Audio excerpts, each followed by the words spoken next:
প্রিয় নবী হযরত মুহাম্মদ সাল্লাল্লাহু আলাইহি ওয়াসাল্লাম আমাদের বলেছেন, প্রত্যেক প্রাণীকেই মৃত্যুর স্বাদ নিতে হবে এবং এখন সেই মুহূর্ত এসে গেছে, যেই মুহূর্ত আপনি বছরের পর বছর এড়িয়ে চলেছিলেন, যেটাকে আপনি ভাবতেন এটা এখনো অনেক দূরের ব্যাপার। সেই শেষ নিঃশ্বাস এখন ঘনিয়ে এসেছে। আপনার জিহ্বা কথা বলার ক্ষমতা হারিয়ে ফেলেছে। আপনার চোখ স্থির হয়ে গেছে একটি নির্দিষ্ট জায়গায়। আপনার হৃৎপিণ্ড আরেকবার ধুকপুক করে, তারপর চিরতরে থেমে যায়।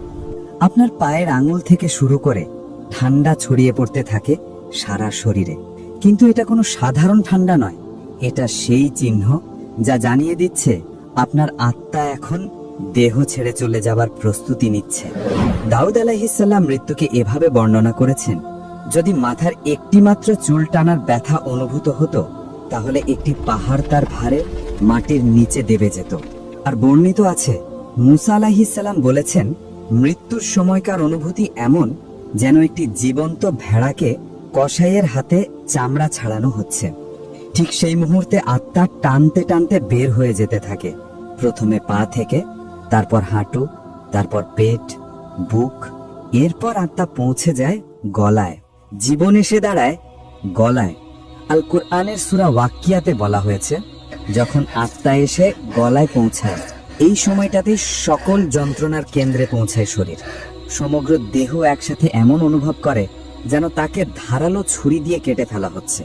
প্রত্যেকটি কোষ চিৎকার করে ওঠে যন্ত্রণায়। এই মুহূর্তটি এমন যেন মাথার খুঁটি থেকে একটি চুল উপড়ে ফেলা হচ্ছে। হাদিসে বলা হয়েছে, আত্মা যখন প্রথমবার দেহে প্রবেশ করতে চায়নি, তখন তার প্রবেশ কঠিন করে দেওয়া হয়েছিল। আর সেই কারণেই দেহ থেকে আত্মার প্রস্থানও এত কষ্টদায়ক। এই সংগ্রামের মাঝেই এক অন্ধকার অদৃশ্য সত্তা হাজির হয় আপনার পাশে। সে আর কেউ নয়, ইবলিস, শয়তান, যে আজীবন আপনাকে বিভ্রান্ত করার চেষ্টা করেছে। সে ফিরে আসে শেষবারের মতো, কিন্তু এবার সে খালি হাতে আসে না। সে হাতে নিয়ে আসে এক প্যালা পানি। আপনাকে অসহায় তৃষ্ণায় ভোগাতে থাকে আর বলে, আমাকে তোমার ঈমান দাও, এই পানি নিয়ে নাও। ঠিক সেই মুহূর্তে আপনার চোখের সামনে ভেসে ওঠে পুরো জীবন, আপনার নামাজ, আপনার গুনাহ, আপনার চোখের পানি, আপনার গাফেলতি আর আপনার তাওবা। শয়তান তখনও ফিসফিস করে আপনাকে বিভ্রান্ত করতে চায়। হাদিস থেকে জানা যায়, সে এমনকি আপনার মৃত পিতামাতার রূপ ধরে হাজির হতে পারে আর চেষ্টা করতে পারে আপনাকে অন্য ধর্মে বিশ্বাসী করে তোলার। কিন্তু যদি আপনার ঈমান সত্যিকারের হয়, যেমনটি হাদিসে বলা হয়েছে, তবে আপনি কখনো শয়তানের সেই প্রলোভনে বিশ্বাস করবেন না। কিন্তু যদি আপনি সন্দেহে জীবন কাটিয়ে থাকেন, যদি কখনো ঈমানকে শক্তিশালী করার চেষ্টা না করেন, তাহলে আপনি সহজেই তার ধোঁকায় পড়ে যাবেন আর মৃত্যুর শেষ মুহূর্তে ইসলাম ত্যাগ করবেন। যেভাবে কিছু মানুষ এই দুনিয়াতেই তাদের কামনা বাসনার জন্য ধর্ম ত্যাগ করে, সেভাবেই তারা মৃত্যুর সময়ও ঈমান হারাবে। সেই দিনে শুধুমাত্র তারাই লা ইলাহা ইল্লাল্লাহ উচ্চারণ করতে পারবে, যারা সত্যিকারের ঈমান নিয়ে জীবন কাটিয়েছে। যেমনটি হাদিসে বলা হয়েছে, যেমন জীবন যাপন করবে তেমনি মৃত্যু হবে, আর যেমন মৃত্যু হবে তেমনি পুনরুত্থান ঘটবে। যারা ঈমান ছাড়া মারা যায়, তাদের জন্য মৃত্যু হয় অত্যন্ত যন্ত্রণাদায়ক। ফেরেশতারা ডেকে বলে, হে নাপাক আত্মা, বাহির হও, জাহান্নামের শাস্তির দিকে এগিয়ে যাও। এরপর আত্মাকে শরীর থেকে ছিঁড়ে বের করে নেওয়া হয়। সেই সময় পুরো শরীর কেঁপে উঠে, ভিতরের অঙ্গগুলো মোচড়তে থাকে আর দেহ প্রাণপণে চেষ্টা করে আত্মাকে ধরে রাখতে। কিন্তু ফেরেশতারা আল্লাহর হুকুম মান্য করে আত্মা নিয়ে নেয়। তখন আর কিছুই করার থাকে না। তওবা তখন কাজে আসে না, ঈমান তখন আর কোনো মূল্য রাখে না। আমাদের প্রিয় নবী সাল্লাল্লাহু আলাইহি ওয়াসাল্লাম একজন মুমিন ও একজন অবিশ্বাসীর মৃত্যুর পার্থক্য এইভাবে ব্যাখ্যা করেছেন। একজন মুমিনের আত্মা দেহ থেকে এমন সহজে বের হয়ে আসে যেমন পানি কলস থেকে ঢেলে দেওয়া হয়, আর একজন অবিশ্বাসীর আত্মা টেনে বের করা হয় একটা কাঁটাযুক্ত ডাল ভেজা পশমের ভেতর থেকে টেনে বের করার মতো, যেখানে রগ আর শিরা ছিঁড়ে যেতে থাকে। আমাদের প্রিয় নবী সাল্লাল্লাহু আলাইহি ওয়াসাল্লাম বর্ণনা করেছেন, একজন অবিশ্বাসীর মৃত্যু হলে ঠিক কি ঘটে। মৃত্যুর ফেরেশতা যখন তার আত্মা নিয়ে নেয়, তখন আরো কিছু ফেরেশতা আসে এবং আজরাইল আলাইহিস সালামের কাছ থেকে সেই আত্মাকে গ্রহণ করে।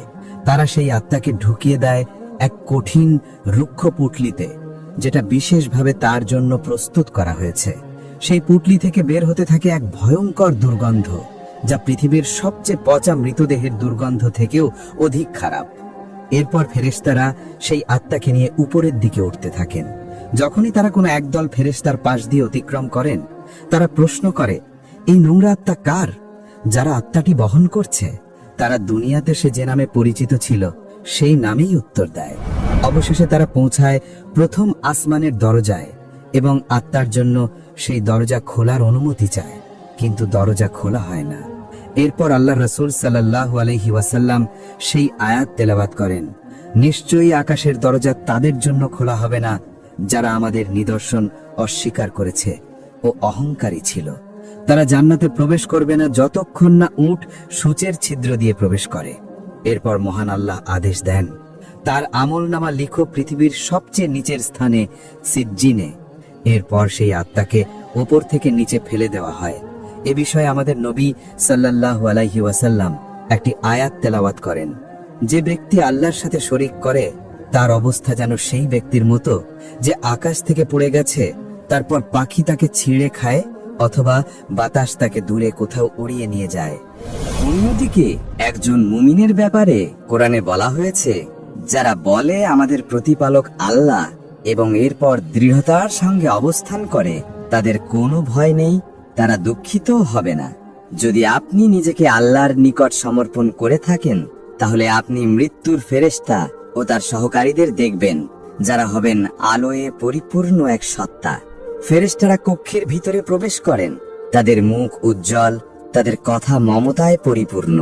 তারা বলেন, হে পবিত্র আত্মা, বের হয়ে এসো তোমার প্রভুর রহমতের দিকে। তুমি সন্তুষ্ট আর তোমার প্রভুও তোমার প্রতি সন্তুষ্ট।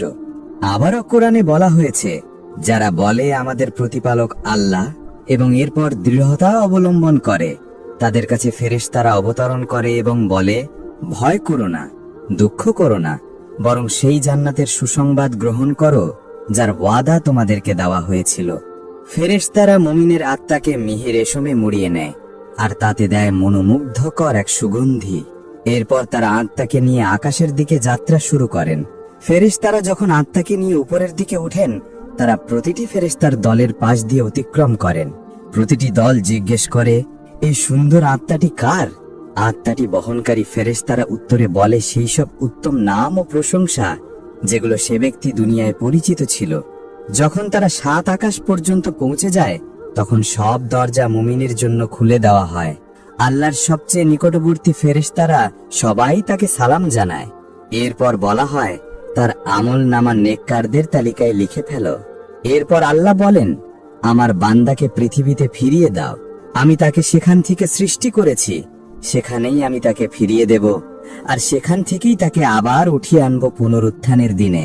মৃত্যুর সেই মুহূর্তের পর আপনার দেহ পৃথিবীতেই রয়ে যায় এবং শুরু হয় জানাজার প্রস্তুতি। দেহটি গোসল করানো হয়। সহিহ হাদিস অনুযায়ী নবী করিম সাল্লাল্লাহু আলাইহি ওয়াসাল্লাম বলেছেন, তোমরা যখন তোমাদের মৃতকে গোসল দাও, ভালোভাবে দাও।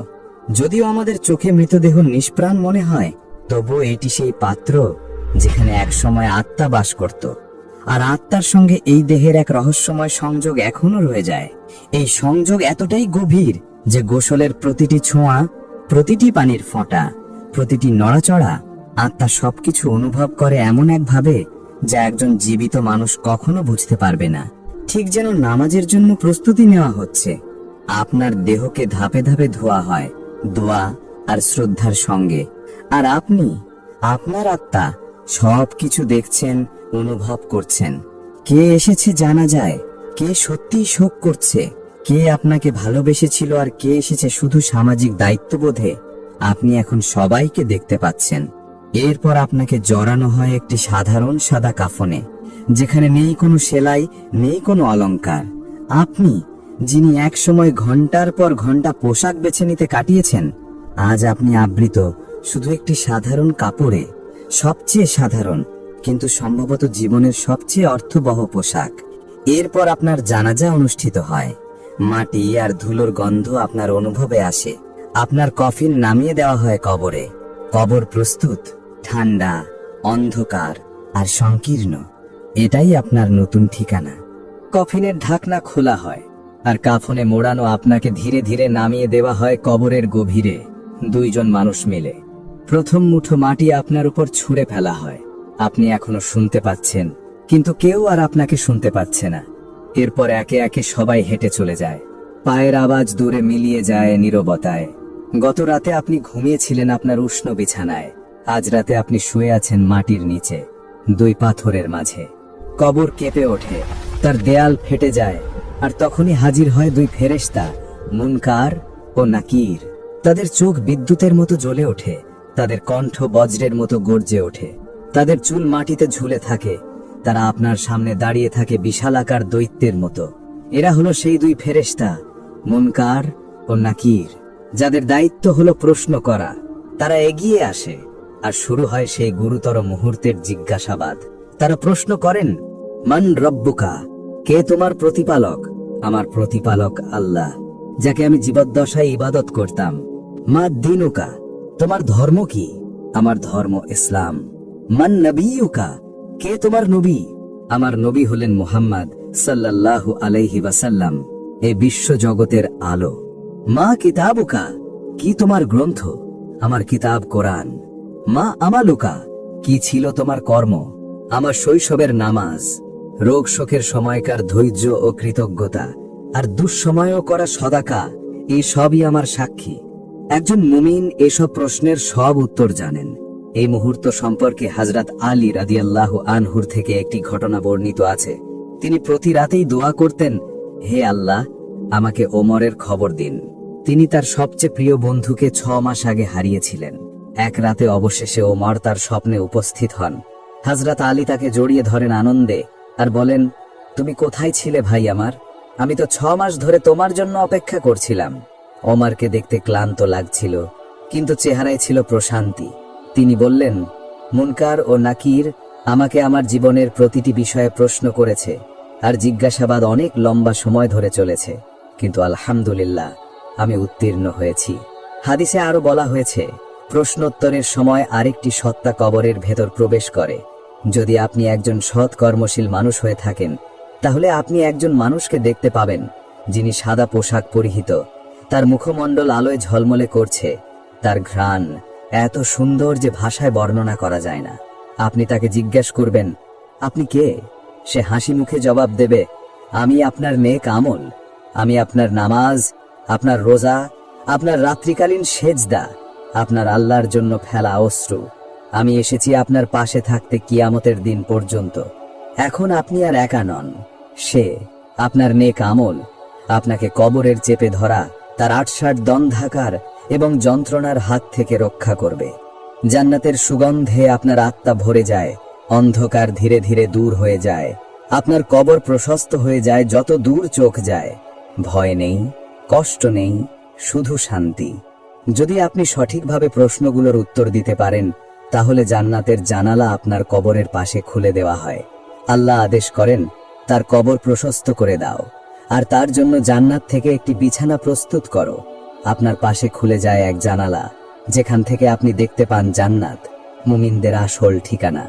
আপনার হৃদয় শান্তিতে ভরে যায়, আর আপনি বসে বসে জান্নাতের সেই দৃশ্য দেখতে থাকেন কিয়ামতের দিন পর্যন্ত।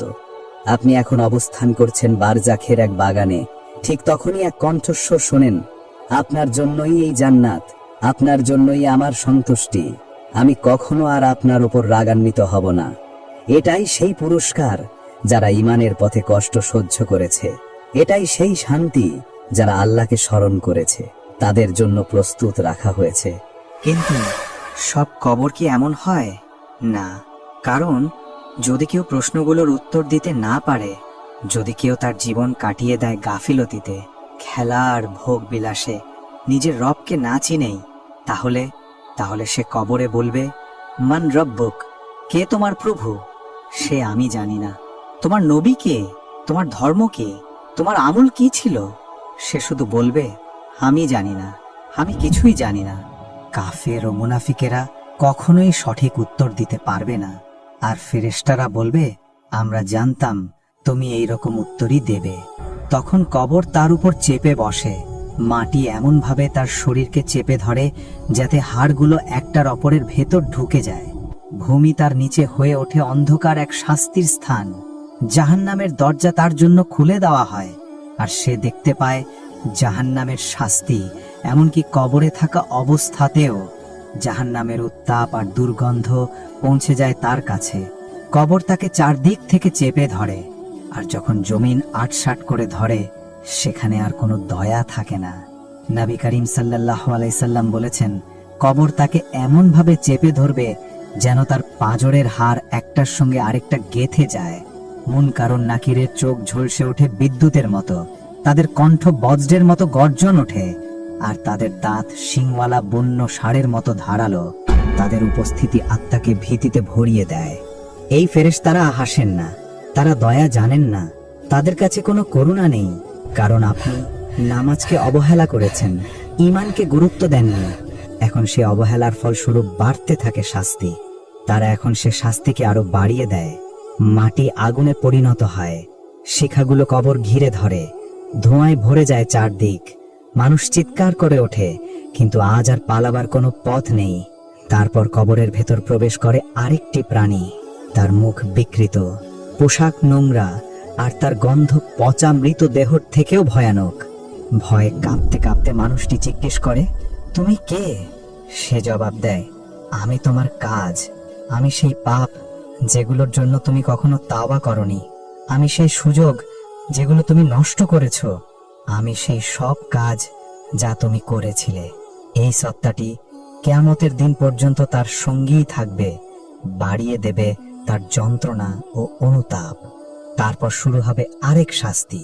এরপর কবরের মধ্যে পাঠানো হয় ৯৯টি সাপ, কিন্তু এগুলো দুনিয়ার সাপ নয়। প্রত্যেকটি সৃষ্টি হয়েছে শাস্তির জন্য। প্রত্যেক দংশন আত্মাকে স্মরণ করিয়ে দেয় তার পাপের কথা। রাসূলুল্লাহ সাল্লাল্লাহু আলাইহি সাল্লাম বলেছেন, যদি ওই সাপগুলোর একটা দাঁত পৃথিবীতে ছুঁয়ে যেত, তাহলে কিয়ামতের দিন পর্যন্ত সেখানে কিছুই জন্মাতো না। এই সাপগুলো অবিরত শাস্তি দিতে থাকবে শেষ সময় পর্যন্ত। আর যখন কিয়ামতের দিন আসবে, তখন শাস্তি শেষ হবে না, বরং সেখান থেকেই শুরু হবে। সেই কারণেই কবরের মানুষটি আর্তনাদ করে বলবে, হে আল্লাহ, দয়া করে কিয়ামতের দিনটি শুরু করবেন না, কারণ তখন সে বুঝে যাবে যা সে এতক্ষণ সহ্য করেছে তা ছিল কেবল শুরু মাত্র। একদিন রাসূলুল্লাহ সাল্লাল্লাহু আলাইহি সাল্লাম এক কবরের পাশ দিয়ে যাচ্ছিলেন।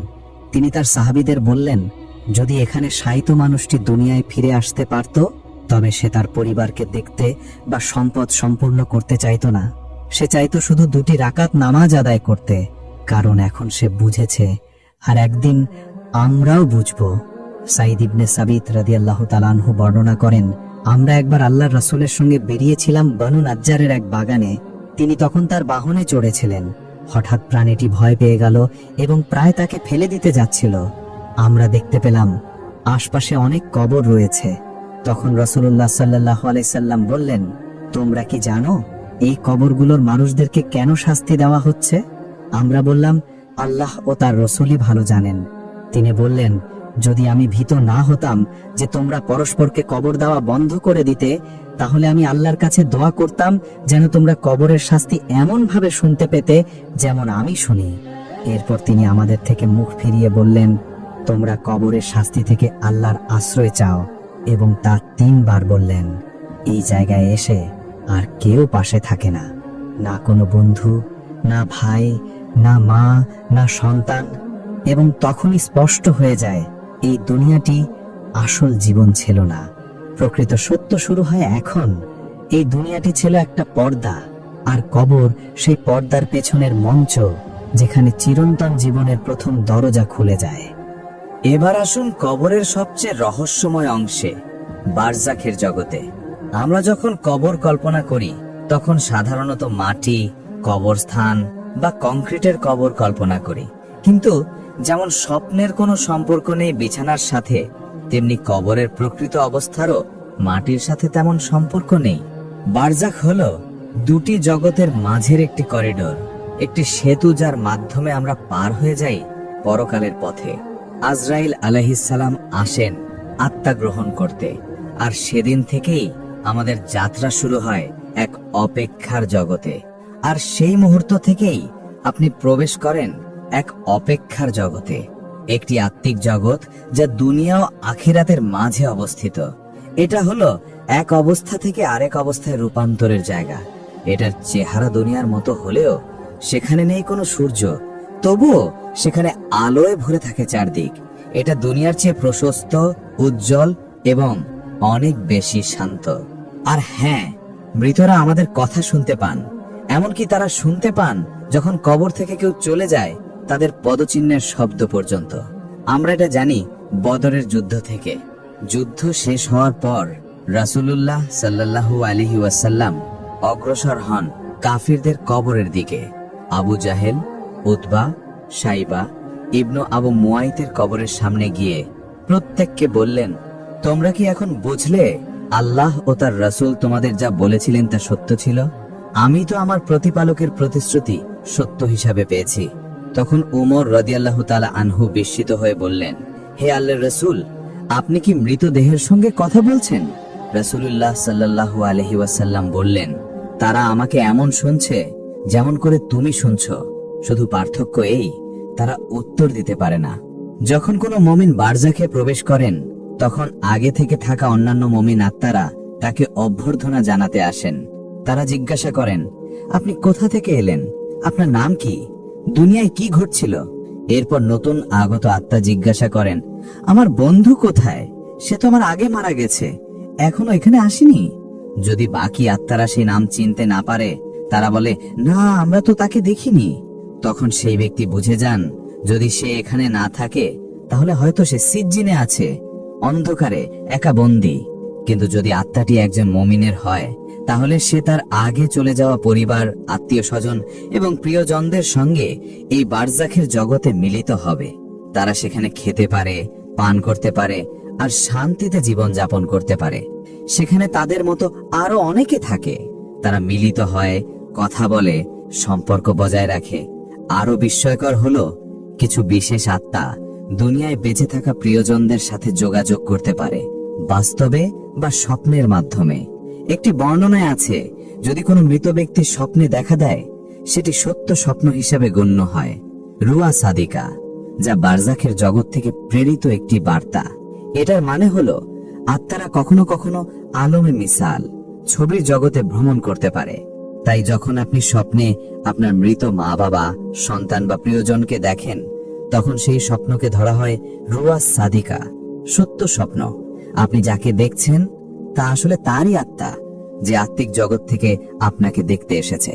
সবুজ পাখির হাদিসের ভিত্তিতে ইমাম সাইদ নুরসি ব্যাখ্যা করেন, জান্নাতপ্রাপ্ত আত্মারা বারজাখে সবুজ পাখির পিঠে চড়ে জান্নাতে স্বাধীনভাবে বিচরণ করেন। কিছু আলেমরা বলেছেন, যখন আপনি কোনো কবর জিয়ারত করেন, তখন হয়তো কবরস্থ ব্যক্তি সেই রূপে উপস্থিত আছেন, পাখির রূপে, আর আপনাকে শুনছেন। ধরুন আপনি আপনার মায়ের কবর জিয়ারত করছেন, দোয়া পড়ছেন, তার রুহের জন্য উপহার পাঠাচ্ছেন। হঠাৎ কাছের গাছে একটি পাখি গান ধরল, কে জানে সেটা হয়তো আপনার মায়ের আত্মা পাখি রূপে আপনাকে দেখতে এসেছে। একটা বর্ণনায় আছে, উম্মে হানি রাদিয়াল্লাহু আনহা, আলীর রাদিয়াল্লাহু তাআলা আনহু বোন, রাসূলুল্লাহ সাল্লাল্লাহু আলাইহি ওয়াসাল্লামকে জিজ্ঞাসা করেছিলেন, আমরা যখন মারা যাব তখন কি একে অন্যকে দেখতে পাব, সাক্ষাৎ হবে? রাসূলুল্লাহ সাল্লাল্লাহু আলাইহি ওয়াসাল্লাম উত্তর দিলেন, আত্মা পাখির রূপ ধারণ করে জান্নাতের ফল খায়, আর যখন কিয়ামতের দিন আসবে, তখন প্রত্যেক আত্মা তার দেহে ফিরে যাবে। হ্যাঁ, আমাদের প্রিয়জনরা চিরতরে আমাদের থেকে চলে যান না, তারা শুধু তাদের কবরগুলোতে আমাদের জন্য অপেক্ষা করেন। বারজাখবাসীদের জন্য সময় আমাদের চেয়ে অনেক দ্রুত চলে। না আমাদের মৃত্যু, না তাদের, কোনোটি শেষ নয়। আত্মার সাথে আত্মার বন্ধন কখনো ছিঁড়ে না। আমাদের মাঝে আছে শুধুমাত্র একটি মাত্রার পর্দা। মৃত্যুর এই সম্পর্ক ভাঙে না, সে শুধু এটিকে অন্য জগতে নিয়ে যায়। আর কবরবাসীদের মধ্য থেকে যাদের আল্লাহ অনুমতি দেন, তারা মাঝে মাঝে এই দুনিয়ায় ফিরে আসেন নেককার রূপে, জীবিতদের মাঝে। রাসূলুল্লাহ সাল্লাল্লাহু আলাইহি ওয়াসাল্লামের সময় একটি যুবক ছিলেন, তার নাম ছিল বিশ। তিনি ছিলেন বনু সালেহ গোত্রের। একদিন তিনি ইন্তেকাল করলেন। তার মা গভীর শোকে রাসূলুল্লাহ সাল্লাল্লাহু আলাইহি ওয়াসাল্লামের কাছে এসে বললেন, হে আল্লাহর রাসূল, আমাদের গোত্রের একের পর এক মানুষ মারা যাচ্ছে, আমি কি তাদের মাধ্যমে আমার সালাম আমার ছেলে বিশের কাছে পাঠাতে পারি? রাসূলুল্লাহ সাল্লাল্লাহু আলাইহি ওয়াসাল্লাম বললেন, হ্যাঁ, সেই সত্তার কসম যার হাতে আমার প্রাণ আছে, মৃতরা একে অন্যকে চিনে। তারা এক ডালে বসে থাকা পাখিদের মতো পরস্পরকে দেখতে পায়।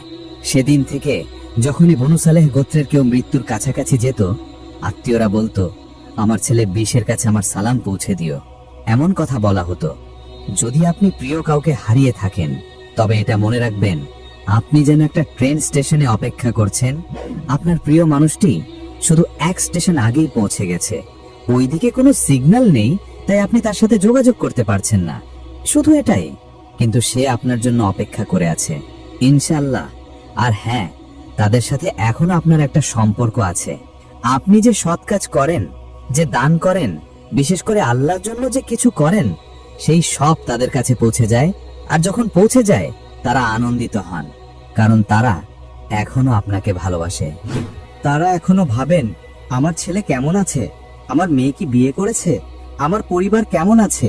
প্রাচীন বিদ্বান সুফিয়ান রহিমাহুল্লাহ এর চাচাতো ভাই একটি ঘটনা বর্ণনা করেন। যখন আমার বাবা ইন্তেকাল করলেন, আমি খুব কষ্ট পেলাম। প্রতিদিন আমি তার কবর জিয়ারত করতাম, কিন্তু সময়ের সাথে সাথে যাওয়া কমে গেল। একদিন আমি কবরের পাশে বসেছিলাম, হঠাৎ তন্দ্রায় ঢুকে পড়লাম। স্বপ্নে দেখি কবর খুলে গেছে আর আমার বাবা তার কাফনে বসে আছেন। আমি কাঁদতে শুরু করলাম। তিনি বললেন, বাবা, তুমি এখন আর আসো না কেন? আমি জানি তুমি যখন আসতে তখন আমার শান্তি মিলত। তখন শুধু আমি না, আমার আশেপাশের কবরবাসীরাও খুশি হতো। তাহলে প্রশ্ন আসে, কবরের জীবনে আরাম আনে কোন আমলগুলো? কারা শান্তিতে বিশ্রাম পায়? আল্লাহর রাসূল সাল্লাল্লাহু আলাইহি ওয়াসাল্লাম বলেছেন, একজন শহীদের জন্য আল্লাহর পক্ষ থেকে 6টি পুরস্কার রয়েছে। 1, মৃত্যুর মুহূর্তেই তার গুনাহ ক্ষমা করে দেওয়া হয়। 2, তিনি তার জান্নাতের স্থান দেখতে পান। 3, তাকে কবরের আযাব থেকে রক্ষা করা হয়। 4, কিয়ামতের ভয়াবহতা থেকে নিরাপদ রাখা হয়। 5, তার মাথায় একটি মর্যাদার মুকুট পরানো হয়, যার একটি রুবি দুনিয়া ও তার সমস্ত কিছু থেকে উত্তম, এবং তিনি জান্নাতের 72 জন নারীকে বিবাহ করবেন।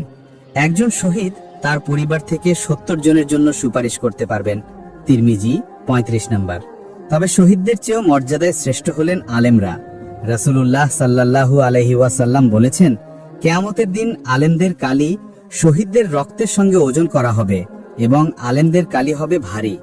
আরেক হাদিসে বলা হয়েছে, প্রত্যেক মানুষের আমলের খাতা মৃত্যুর পর বন্ধ হয়ে যায়, তবে সেই ব্যক্তি ছাড়া যার অন্তর আল্লাহর পথে সংগ্রামে নিবেদিত ছিল, তার আমল কিয়ামত পর্যন্ত বেড়েই চলে এবং তিনি কবরের পরীক্ষা অতিক্রম করে যাবেন।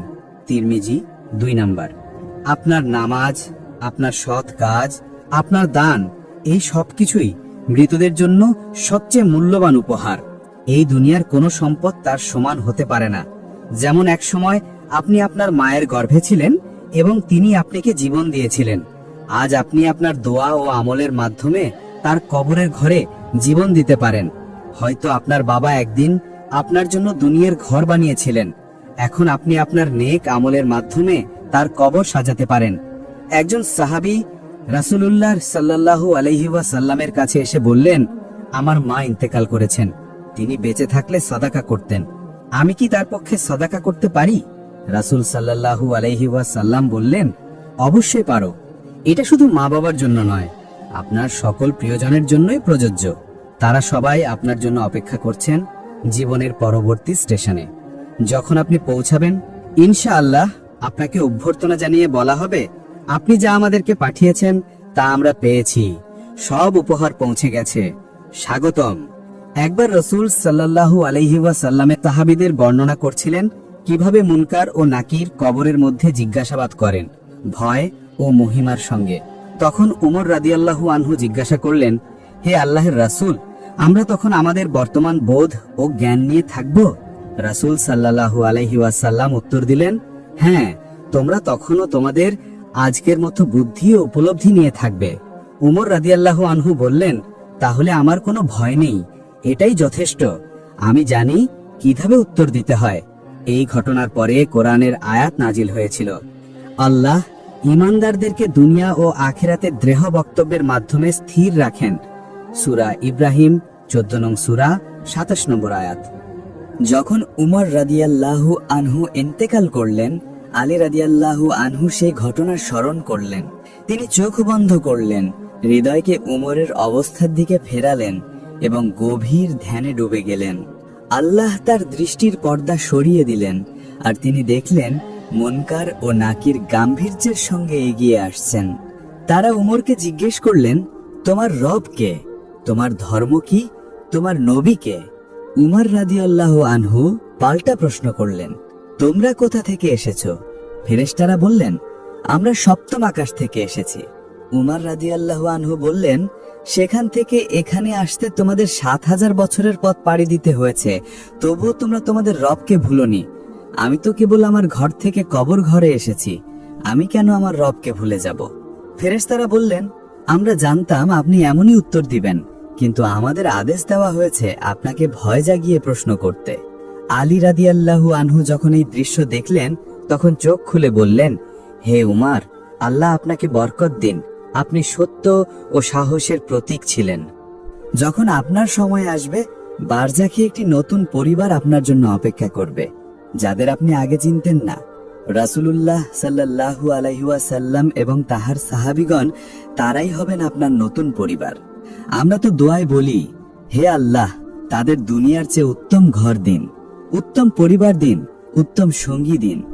আপনি জান্নাতে থাকবেন আপনার পরিবার, প্রিয় বন্ধু এবং সেই মুমিনদের সঙ্গে যারা এই দুনিয়ায় আপনার ইবাদত ও ঈমানের সঙ্গী ছিলেন।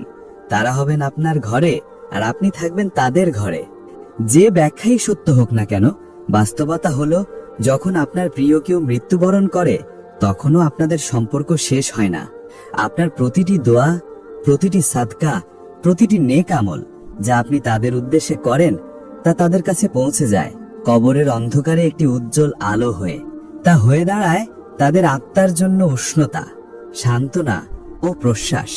আপনি যখন মায়ের গর্ভে ছিলেন, তিনি আপনাকে জীবন দিয়েছেন। এখন আপনি তার কবর ঘরে আলো দিতে পারেন। হয়তো আপনার বাবা এই দুনিয়ার জন্য আপনার ঘর বানিয়েছিলেন, এখন আপনি আপনার আমলের মাধ্যমে তার কবরের ঘরকে সুন্দর করে তুলতে পারেন। এটুকুই তিনি আপনার কাছ থেকে চেয়েছেন।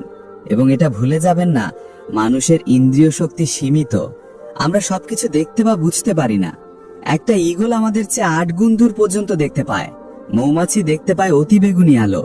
বিড়াল অন্ধকারে সবচেয়ে ক্ষুদ্র নড়াচড়াও ধরতে পারে। একটা কুকুর কয়েক কিলোমিটার দূর থেকে গন্ধ চিনে নিতে পারে। আল্লাহ আমাদের ইন্দ্রিয় এমন ভারসাম্যে সৃষ্টি করেছেন, যতটুকু আমাদের প্রয়োজন ঠিক ততটুকু। রাসূলুল্লাহ সাল্লাল্লাহু আলাইহি ওয়াসাল্লাম বলেছেন, তোমরা যখন মোরগের ডাক শুনো, তখন আল্লাহর কাছে কল্যাণ চাও, কারণ সে একজন ফেরেশতাকে দেখেছে। আর যখন গাধার ডাক শোনো, তখন আল্লাহর কাছে পানাহ চাও, কারণ সে শয়তানকে দেখেছে। তিনি আরো বলেছেন, কবরের শাস্তির আওয়াজ সমস্ত সৃষ্টি শোনে, মানব ও জিন ছাড়া। আল্লাহ আমাদের এই শব্দ শোনার ক্ষমতা দেননি, কারণ আমরা তা সহ্য করতে পারতাম না। ভেবে দেখুন তো, যদি আমরা কবর থেকে আসা আর্তনাদ শুনতে পেতাম, কেউই স্থির থাকতে পারত না। আমাদের মানসিক শক্তি ভেঙে পড়ত, এই পৃথিবীতে বসবাসী দুঃসহ হয়ে যেত। রাসূলুল্লাহ সাল্লাল্লাহু আলাইহি ওয়াসাল্লাম বলেছেন, তোমরা আল্লাহর সামনে এমন লজ্জাবোধ করো, যেমনটা তোমাদের মধ্যে সবচেয়ে ধার্মিক ব্যক্তির সামনে করতে। কারণ কেউ যদি আপনাকে দেখে, তাহলে আপনার আচরণ বদলে যায়, তাই না? আল্লাহ তো আপনাকে সবসময় দেখছেন, তাই এটা মনে রাখবেন, আপনার জীবনের আসল দর্শক মানুষ নয়, আল্লাহ। আর আপনাকে দেখছেন আরো কেউ, ফেরেশতারা, যারা আপনার জন্য দোয়া করছেন, সহায়তা করছেন। আবার শয়তানরাও আছে, যারা চেষ্টা করছে আপনাকে সঠিক পথ থেকে সরাতে। আপনার অন্তরের দিক নির্দেশ এই অদৃশ্য দৃশ্যের মধ্যেই তাই বলে দেয় আপনি আসলে কে। আত্মাই হলো দেহের প্রকৃত সত্তা। আর হ্যাঁ, আত্মারও একটি গন্ধ থাকে। কেউ একবার জিজ্ঞেস করেছিল, ফেরেশতারা কিভাবে বোঝেন কার উদ্দেশ্য ভালো আর কারটা খারাপ?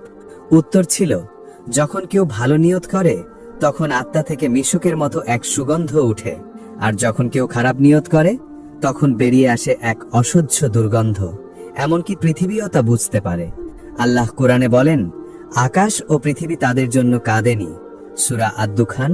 কিন্তু একজন মুমিনের জন্য পৃথিবী তার মৃত্যুর পর 40 দিন পর্যন্ত কাঁদে, কারণ তিনি এই পৃথিবীতে রেখে গিয়েছিলেন কল্যাণের চিহ্ন।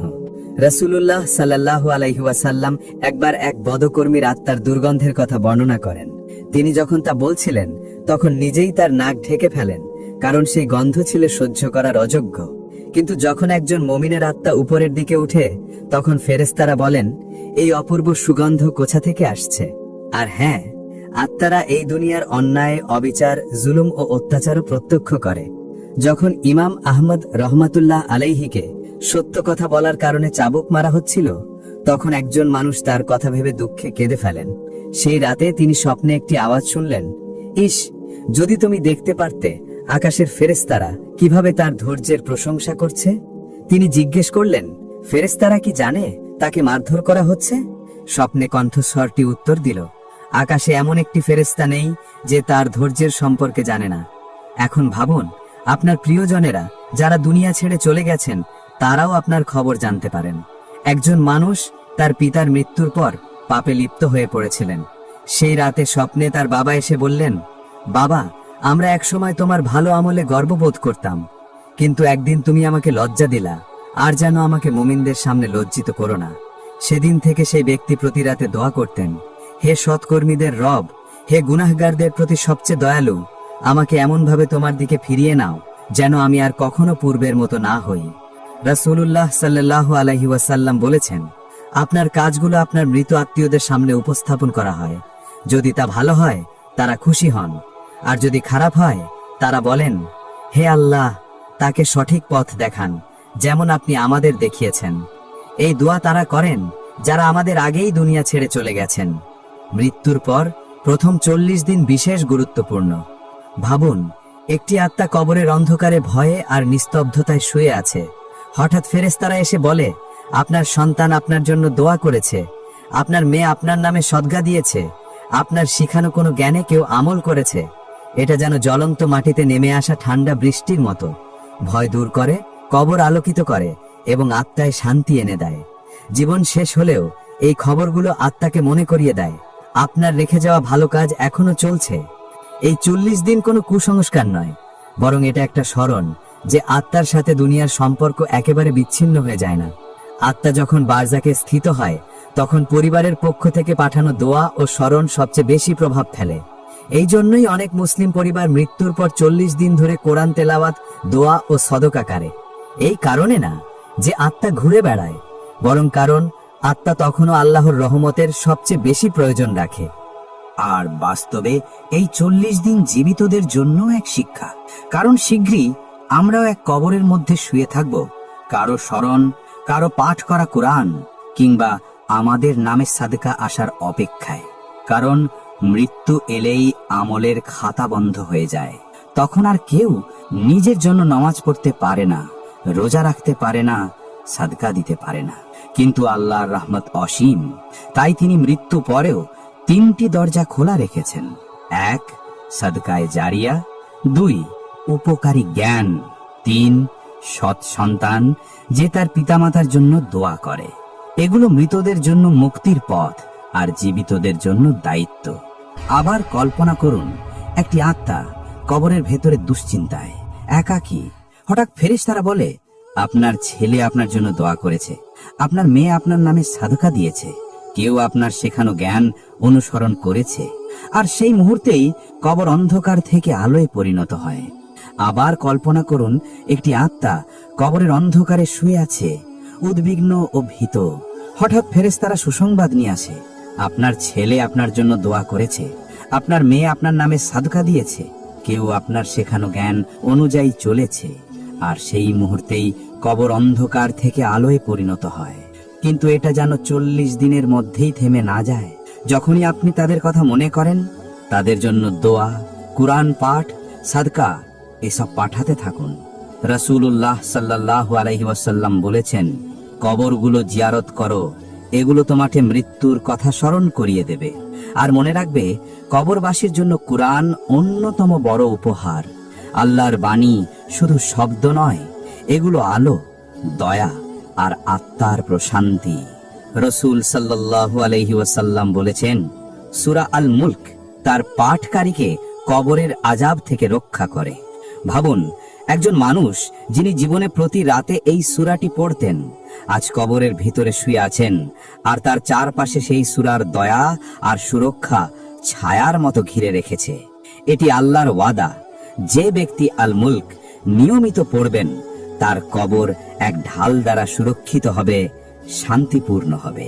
আর যদি কেউ জীবনে নিয়মিত নাও পড়ে থাকেন, তবেও যদি পরিবার কুরআন তার নামে পড়ে, তাহলে সেই দয়া বৃথা যায় না। ফেরেশতারা সেই আলো কবর পর্যন্ত পৌঁছে দেন।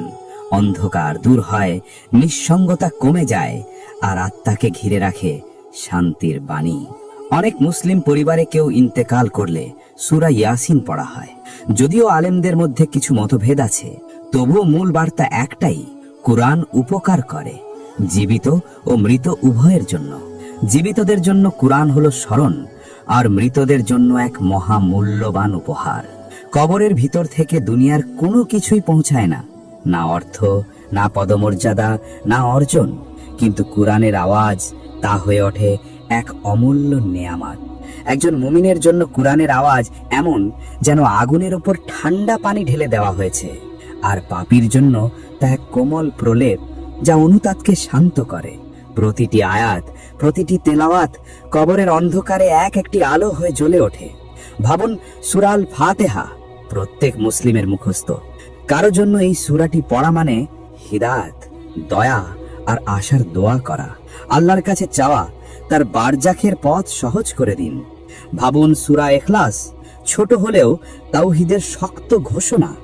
আপনি যদি আন্তরিকতা দিয়ে এটি পাঠ করেন, তাহলে এটি মৃত আত্মার জন্য পাহাড় সম সওয়াবের উৎস হয়, বিশেষ করে মৃত্যুর পরের প্রথম 40 দিনে।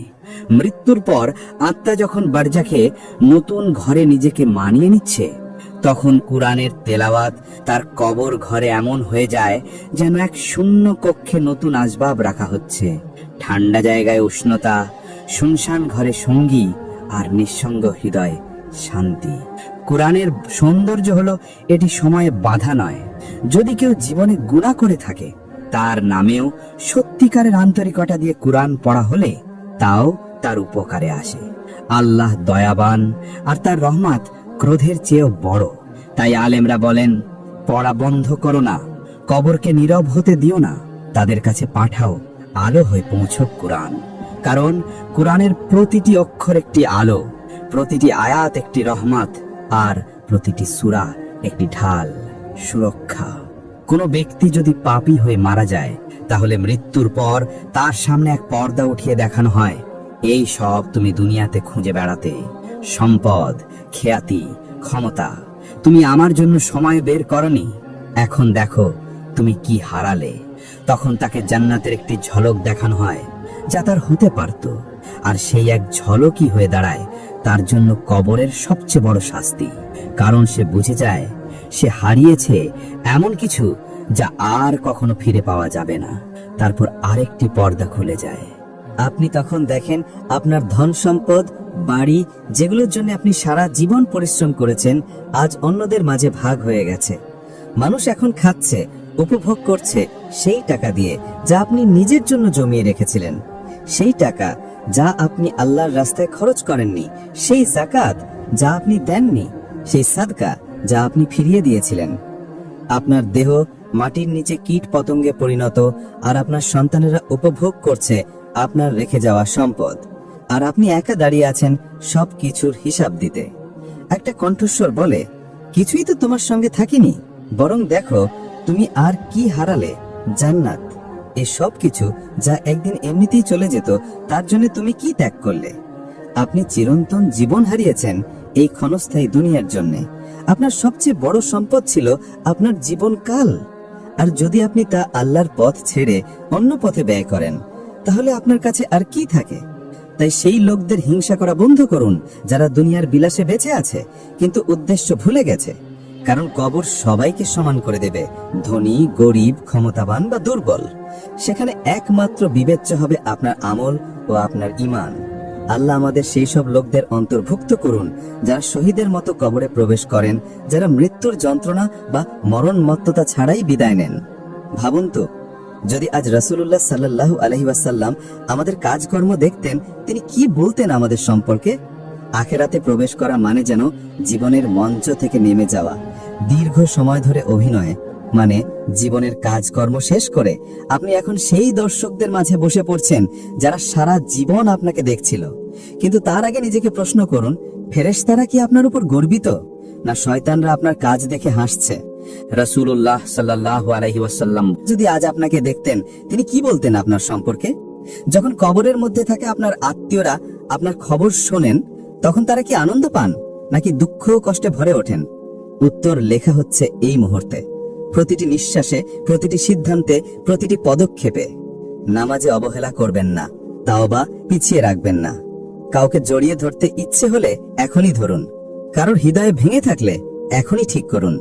আল্লাহর কাছ থেকে দূরে সরে গেলে এখনই ফিরে আসুন, কারণ আগামীকাল আপনার শেষ দিন হতে পারে। এবং এখন একটি চূড়ান্ত দোয়া, হে আল্লাহ, আমাদের এমন জীবন দিন যেখানে ঈমান থাকবে, আমাদের মৃত্যু দিন ঈমানের সঙ্গে, আমাদের শেষ কথা হোক লা ইলাহা ইল্লাল্লাহ। আমাদের কবরকে অন্ধকারে ফেলে রেখো না, তাতে আলো আর শান্তি দান করো। এবং হে আল্লাহ, এই ভিডিওটি যারা দেখছেন তাদের প্রত্যেকের কবরকে করে দাও জান্নাতের একটি বাগান। আমরা বারবার আপনাকে মনে করিয়ে দিচ্ছি, আসল জীবন শুরু হয় কবর থেকে। তাই এই দুনিয়ার জীবন যাপন করুন সেই চিরন্তন সত্যকে ভুলে না গিয়ে। সেদিন কেউ আপনার জীবন কতদিন ছিল তা জিজ্ঞেস করবে না, বরং কেমন ছিল তাই জিজ্ঞেস করবে। আপনার বর্তমান কাজগুলি গড়ে দিচ্ছে আপনার কবরের অবস্থা। আপনি হয় আল্লাহকে সন্তুষ্ট করে মারা যাবেন, অথবা তার অসন্তুষ্টি নিয়ে দুনিয়া ছাড়বেন সেই গুনার জন্য যার জন্য আপনি কখনো তাওবা করেননি। আপনার কবর হবে জান্নাতের একটি বাগান অথবা জাহান্নামের একটি গর্ত। আজ আপনি যেমন জীবন যাপন করছেন তাই ঠিক করবে আপনি কেমন মৃত্যুবরণ করবেন আর কবর আপনার জন্য কি অপেক্ষা করছে। আর তারপর এক দীর্ঘ অপেক্ষার পর কবরের জীবনে একটি শব্দ গর্জে উঠবে যা সবকিছু কাঁপিয়ে দেবে। একটি শব্দ যা এর আগে কখনো শোনা হয়নি। সেই শব্দ চিহ্নিত করবে ইতিহাসের সবচেয়ে মহৎ মুহূর্ত, কিয়ামতের দিন। আমরা আবার দেখা করব ইনশাআল্লাহ পরবর্তী পর্বে, কিয়ামতের দিন। আপনি যদি কখনো এই বিশাল মহাবিশ্ব একা বোধ করেন, মনে রাখবেন এই চ্যানেলটি আপনাকে মাথায় রেখেই তৈরি হয়েছে। এই ভিডিওটি ইউটিউবের অসীম সমুদ্রে হারিয়ে যাওয়ার আগেই একটি হৃদয়ে পৌঁছে দিতে আমাদের সাহায্য করুন। একজন নতুন সাবস্ক্রাইবার মানে আরেকটা আত্মা পৌঁছে গেল আলোয়। লাইক দিন, সাবস্ক্রাইব করুন আর কমেন্টে আপনার অনুভব শেয়ার করুন।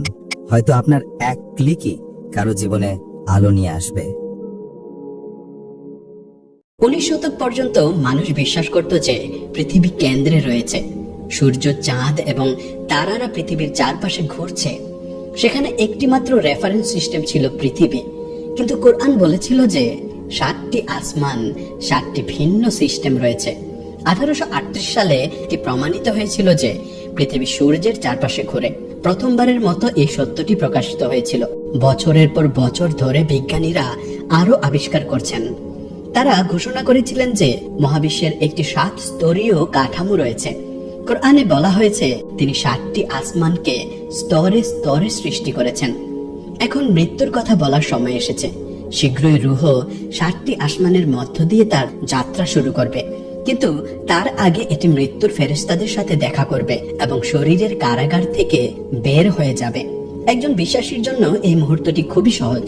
মৃত্যুর ফেরেশতারা বিশ্ববাসীর কাছে একটি সুন্দর রূপে আবির্ভূত হন। তারা আলতো করে রূহকে শরীর থেকে টেনে বের করে ফেলেন এবং বলেন, হে পবিত্র রূহ, আল্লাহর রহমত এবং সৌন্দর্যের সুসংবাদ নিয়ে বের হও এবং তোমার রবের কাছে ফিরে যাও। সূর্যের মতো উজ্জ্বল মুখের ফেরেশতারা জান্নাতের সুগন্ধ বহন করে রূহকে ঘিরে ধরে। বলা হয় যে ইদ্রিস আলাইহিস সালাম যখন এই ফেরেশতাদের দেখেছিলেন, তিনি তাদের সৌন্দর্যে বিস্মিত হয়েছিলেন। এটি আল্লাহর সাথে সাক্ষাতের একটি মুহূর্ত। কিন্তু যারা আল্লাহ ও তার আদেশ উপেক্ষা করেছিল তাদের জন্য এটি খুবই ভিন্ন। অন্ধকার ও কঠোর ফেরেশতারা তাদের আগুনের কাফন দিয়ে ঘিরে ধরে। মৃত্যুর ফেরেশতা বলেন, হে দুষ্ট রূহ, তোমার রবের ক্রোধের দিকে বের হও। রাসূলুল্লাহ সাল্লাল্লাহু আলাইহি সাল্লাম বলেছেন যে শরীর থেকে এমন রূহের বের হওয়া কাঁটা দিয়ে তোলা টানার মতো, যা বেদনাদায়ক এবং অসহ্য যন্ত্রণায় পূর্ণ। এই বিচ্ছেদ দীর্ঘ হয়, কিন্তু এটি কেবল যন্ত্রণার শুরু। সেই মুহূর্তে চোখ এই পৃথিবীর জন্য বন্ধ হয়ে যায়, কিন্তু অদৃশ্য জগতের জন্য খুলে যায়। শরীর স্থির থাকে, কিন্তু রূহ এমন সত্যগুলো দেখতে শুরু করে যা জীবিতরা দেখতে পায় না। এটি উপলব্ধি করে যে পৃথিবীতে পেছনে ফেলে আসা সবকিছুই ছিল অস্থায়ী। যা অবশিষ্ট থাকে তা কেবল ঈমান, সৎকর্ম এবং আল্লাহর সাথে সম্পর্ক।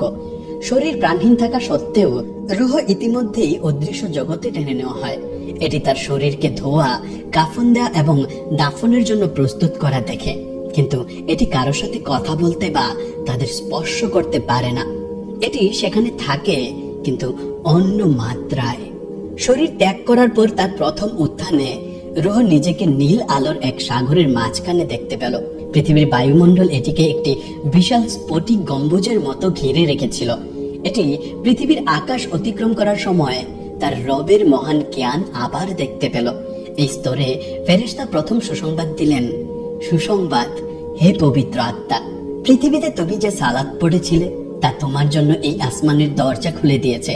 তোমার দোয়া এই স্তরগুলো অতিক্রম করে উপরের দিকে উঠেছিল। এখন তুমি নিজেই তাদের অনুসরণ করছো। রূহ পিছন ফিরে তাকালো। পৃথিবীর বায়ুমণ্ডল এবং আকাশ একটি রত্নের মতো লাগছিল। তার হৃদয় থেকে এটি বলল, আমার রব, আপনি এটি কত সুন্দরভাবে সৃষ্টি করেছেন। দ্বিতীয় আসমানে যখন রূহ মহাকাশের গভীর নীরবতায় প্রবেশ করলো, তখন এটি প্রথমে চাঁদের শান্ত আলো এবং তারপর সূর্যের সাথে দেখা করলো, এবং মনে হচ্ছিল যেন পুরো সিস্টেম রূহকে বলছে, সামনে এগিয়ে যাও। হে ধন্য রূহ, আরো বড় জগৎ তোমার জন্য অপেক্ষা করছে। তোমার রবের দান অপরিসীম। সৌরজগৎ ত্যাগ করার পর রূহ আন্তঃনাক্ষত্রিক স্থানে নক্ষত্রের মধ্যবর্তী শূন্যতায় প্রবেশ করলো। এখানে মহাজাগতিক বাতাস বইছিল। নক্ষত্র থেকে কণার স্রোত মহাবিশ্বের মধ্য দিয়ে শ্বাস প্রশ্বাসের মতোই প্রবাহিত হচ্ছিল। 4.2 আলোকবর্ষ দূরে একটি লাল বামন নক্ষত্র। এটি বিস্মিত হয়েছিল। প্রতিটি নক্ষত্রই একটি সূর্যের মতো ছিল এবং তাদের চারপাশে অগণিত জগৎ থাকতে পারত। রূহ বিস্ময় নিয়ে তাদের দিকে তাকালো। সূর্যের চেয়ে হাজার হাজার গুণ বড় নক্ষত্রগুলোর মধ্যে রূহ তার মহাবিশ্বের যাত্রা চালিয়ে গেল। চতুর্থ আসমানে তারপর রূহ আকাশগঙ্গার আসল রূপ দেখতে শুরু করলো। সর্পিল বাহুতে 100 বিলিয়ন নক্ষত্র, যা ঐশ্বরিক ক্যালিগ্রাফির এক মাস্টারপিসের মতো। কেন্দ্রে দাঁড়িয়েছিল অতি বৃহৎ কৃষ্ণ গহ্বর। গ্যালাক্সির অভিভাবক ফেরেশতা তার বিশাল ডানা ছড়িয়ে দিয়ে বললেন, এই মহান সর্পিলটিতে স্বাগতম। এখন তুমি পুরো গ্যালাক্সি দেখছো। প্রতিটি নক্ষত্রই আল্লাহর একটি শব্দ, প্রতিটি নিহারিকা তার শিল্পের একটি ছায়া। নতুন সূর্য সৃষ্টি হওয়ার সময় সৃষ্টির বিস্ফোরণ দেখা যাচ্ছিল। রূহ আকাশগঙ্গার সীমানার কাছে পৌঁছানোর সাথে সাথে এটি স্থানীয় গ্যালাক্সি গোষ্ঠীর কাছাকাছি চলে আসে। অ্যান্ড্রোমিডা 2.5 মিলিয়ন আলোকবর্ষ দূরে একটি বিশাল বন সর্পিলটির মতো চলছিল। পঞ্চম আসমানের গেটে রূহ হঠাৎ করে থেমে গেল। এর আগে কল্পনার বাইরে একটি দৃশ্য উন্মোচিত হয়েছিল। ডজন ডজন গ্যালাক্সি আলোর চাকার মতো ঘুরছিল। প্রতিটি কেন্দ্রের কেন্দ্রে বিশাল কৃষ্ণ গহ্বরগুলো আল্লাহর ক্ষমতার সাক্ষী হিসেবে দাঁড়িয়েছিল। রূহ যত উপরে উঠল, এটি কোটি কোটি নক্ষত্রের জন্ম ও মৃত্যু দেখল। রূহ ইতিমধ্যে ষষ্ঠ আসমানের দিকে উঠে গেছে। মানব মনের সীমানা অতিক্রম করে গিয়েছে। এর সামনে হাজার হাজার গ্যালাক্সি ধারণকারী বিশাল কাঠামো ছিল। এগুলো ছিল সুপার গ্যালাক্সি ক্লাস্টার, মহাবিশ্বের বৃহত্তম বিল্ডিং ব্লক। রূহ মহাবিশ্বের ওয়েবের মতো কাঠামো দেখলো। এটি দেখলো যে এই সমস্ত মহিমা, শৃঙ্খলা ও জ্ঞান দিয়ে তৈরি। যখন রূহ সপ্তম আসমানে পৌঁছালো, তখন এটি এখন পরিচিত মহাবিশ্বের একেবারে প্রান্তে ছিল। এখানে মহাজাগতিক মাইক্রোওয়েভ ব্যাকগ্রাউন্ড সৃষ্টির প্রথম আলো তখনও প্রতিধ্বনিত হচ্ছিল। এগুলো ছিল 13.8 বিলিয়ন বছর আগে বিগ ব্যাং এর শেষ চিহ্ন। রূহ পরিচিত মহাবিশ্বের সীমা অতিক্রম করে এবার অদৃশ্যের রাজ্যে প্রবেশ করলো। এটি আল্লাহর কাছাকাছি আসার সাথে সাথে দেখলো যে পুরো মহাবিশ্বটি আসলে খুব ছোট ছিল। 18,000 জগৎ সৃষ্টি হয়েছিল এবং সবগুলোই আল্লাহর ক্ষমতার অধীনে ছিল। আল্লাহর প্রকাশ হওয়ার আগে রূহ সম্পূর্ণরূপে বিলীন হয়ে গিয়েছিল। আমি বলে আর কিছুই ছিল না, কেবল তিনি ছিলেন। পৃথিবীর সমস্ত গ্যালাক্সি এবং নক্ষত্র এই পবিত্র উপস্থিতিতে একটি একক বিন্দুর মতো ছিল। তারপর ঐশ্বরিক সম্বোধন এলো, ওহে আমার বান্দা, তুমি পৃথিবীতে আমার জন্য সালাত আদায় করেছ এবং আমি তোমার জন্য জান্নাতে একটি স্থান প্রস্তুত করেছি। তুমি আমার রহমতের আশা করেছ এবং আমি তোমাকে আমার রহমতের সর্বোচ্চ স্তরে তুলে ধরেছি। এই কথাগুলো শুনে রূহ আলোতে পূর্ণ হয়ে গেল এবং সেই মুহূর্তে রূহ বুঝতে পারল পুরো মহাজাগতিক যাত্রাটি ছিল ইন্না লিল্লাহি ওয়া ইন্না ইলাইহি রাজিউন। এর অর্থ নিশ্চয়ই আমরা আল্লাহরই এবং নিশ্চয়ই তার কাছেই আমরা ফিরে যাব। ইসলামী সূত্র অনুসারে মৃত্যুর পর প্রতিটি মুসলিম এই আধ্যাত্মিক অভিজ্ঞতার মধ্য দিয়ে যাবে। কোরআন বলে, ওহে প্রশান্ত আত্মা, তোমার রবের কাছে ফিরে এসো। এবং হাদিসও এই যাত্রার কথা বলে, যা বিশ্বাসীদের একটি আশাব্যঞ্জক ভবিষ্যতের সুসংবাদ দেয়। রূহ আল্লাহর কাছে পৌঁছানোর পর তার আদেশে এটিকে পৃথিবীতে ফেরত পাঠানো হয়। সেই সময় দেহকে জীবিত মানুষেরা গোসল করায়, কাফন দেয় এবং দাফনের জন্য প্রস্তুত করে। যদি ব্যক্তি মুসলিম হয় তবে সহিহ হাদিস অনুসারে দেহকে গোসল করানো হয়। রূহ এটি অনুভব করতে পারে। এটি অনুভব করে যে পানি ঠান্ডা না গরম। এটি প্রতিটি স্পর্শ, প্রতিটি নাড়াচাড়া, এমনকি গোসলের সময় রক্ষতাও অনুভব করে। এই কারণেই নবী সাল্লাল্লাহু আলাইহি ওয়াসাল্লাম নির্দেশ দিয়েছিলেন যে দেহকে আলতোভাবে গোসল করানো উচিত, অন্যথায় রূহ ব্যথা অনুভব করে। গোসলের পর রূহ জানাজার সালাতের জন্য অপেক্ষা করে। কিছু বর্ণনা অনুসারে রূহ এমনকি জানাজা দেখেও। সালাতের পর যখন দাফন শুরু হয়, যখন দেহকে কবরে রাখা হয় এবং মাটি দেওয়া হয়, তখন এমন একটি মুহূর্ত আসে যা প্রতিটি মানুষকে মুখোমুখি হতে হবে, তা বিশ্বাসী হোক বা নাই হোক। কবর, যা জীবিতদের জন্য নীরব এবং অন্ধকার, মৃতদের জন্য প্রশ্ন করার স্থানে পরিণত হয়। দুজন ফেরেশতা মুনকার ও নাকির কাছে আসেন। তাদের চেহারা ভীতিকর, আগে দেখা কোনো কিছুর মতো নয়। তারা রূহকে বসিয়ে প্রশ্ন করেন। প্রশ্নগুলো সহজ মনে হয়, কিন্তু কোনো ভুল উত্তর দেয়া যায় না। তোমার রব কে? তোমার ধর্ম কি? তোমার নবী কে? এটি স্মৃতি দ্বারা উত্তর দেওয়ার পরীক্ষা নয়, কারণ পৃথিবীর সবাই আল্লাহ, ইসলাম, মুহাম্মদ এই শব্দগুলো জানে, কিন্তু এখানে কেবল হৃদয়ে কথা বলে। যদি ব্যক্তি বিশ্বাসী হয় তবে হৃদয় সঠিক উত্তর দেয়, যদি না হয় তবে এটি কেবল বলতে পারে আমি জানি না। যে বিশ্বাসী সঠিকভাবে উত্তর দেয় তার জন্য কবর প্রশস্ত হয়ে যায় এবং এটি জান্নাতের দরজা খুলে দেয়। রূহ শান্তির বাতাস, রহমতের সুগন্ধ অনুভব করে। ফেরেশতারা তাকে সান্ত্বনা দেন এবং বলেন, কিয়ামতের দিন পর্যন্ত শান্তিতে বিশ্রাম করো। কিন্তু যে উত্তর দিতে পারে না তার জন্য কবর এক যন্ত্রণার স্থানে পরিণত হয়। এর দেয়ালগুলো কাছে আসে, পাঁজরগুলো একসাথে চাপা পড়ে। জাহান্নামের আগুনের একটি জানালা খুলে যায়। রূহ ধোঁয়া, তাপ এবং হতাশায় পূর্ণ হয়ে যায়। শাস্তি শুরু হয় এবং সময় একটি অন্তহীন চেইনের মতো প্রসারিত হয়। কবরের পরীক্ষা অস্তিত্বের সবচেয়ে নিশ্চিত পরীক্ষা। প্রতিটি মানুষকে ব্যতিক্রম ছাড়াই এর মুখোমুখি হতে হবে। নবী সাল্লাল্লাহু আলাইহি ওয়াসাল্লাম বর্ণনা করেছেন যে কবর কিভাবে চেপে ধরে এবং চাপ দেয় যতক্ষণ না পাঁজরগুলো একসাথে আটকে যায়। একটি অসহ্য শাস্তি শুরু হয়। বারজাখের মানুষেরাও তাদের নিজস্ব ধরনের জীবনযাপন করে। তারা আনন্দ, ব্যথা, সান্ত্বনা এবং সুখ অনুভব করে। কিন্তু যারা এখনো জড় জগতে বাস করছে তারা সাধারণ ইন্দ্রিয় দিয়ে রূহ দেহ ত্যাগ করার পর কি অনুভব করে এবং অভিজ্ঞতা লাভ করে তা জানতে পারে না। আমরা এটি কেবল আমাদের নবী সাল্লাল্লাহু আলাইহি ওয়াসাল্লামের কাছ থেকে শিখেছি, যাকে ঐশ্বরিক সত্যের জ্ঞান দেওয়া হয়েছিল। হাদিস থেকে আমরা বুঝতে পারি যে বারজাকের বিশ্বাসী রূহগুলো একে অপরের সাথে মিলিত হয়। এটিও বর্ণিত আছে যে মৃতরা জীবিতদের সম্পর্কে খবর পায় এবং তাদের কবর পরিদর্শনকারীদের দেখতেও পায়। তারা এমনকি জানে কে তাদের জন্য দোয়া এবং আধ্যাত্মিক উপহার পাঠায়। বিশ্বাসীদের রূহগুলো বরকতে থাকে এবং স্বাধীনভাবে চলাফেরা করতে পারে, কিন্তু অবিশ্বাসীদের রূহ এবং পাপী বিশ্বাসীদের রূহগুলো শাস্তিতে ব্যস্ত থাকে। তাহলে বারজাকের জীবন কেমন? শাহ ওয়ালিউল্লাহ দেহলভী বলেছেন, এই রাজ্যে রূহ অগণিত স্তরে থাকে, তবে মূলত 4টি স্তর রয়েছে।